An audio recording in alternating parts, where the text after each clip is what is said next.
Hello, thanks for joining me. I'm Pippa, brand ambassador for SkinChemists. We're going to look at the sensitive skin serum. Now, if you're someone who has sensitive skin, you're probably quite reluctant to try out new products and risk irritating your skin even further. If it's sensitive, then you want to try and minimize the products that you're using on your skin.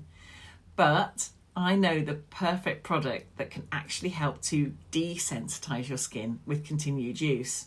This sensitive skin serum from SkinChemists contains dragon blood oil, 5% of it.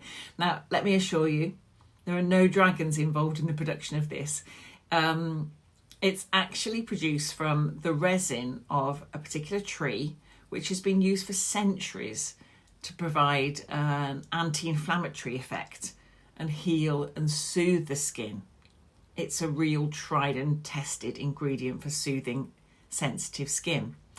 Then, combined with the Evening Primrose Oil, this powerful cocktail of ingredients actually works to reverse the effects of even the most sensitive skin.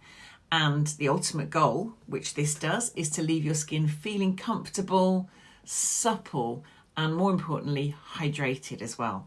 All in this one bottle, the serum that you use underneath your moisturiser.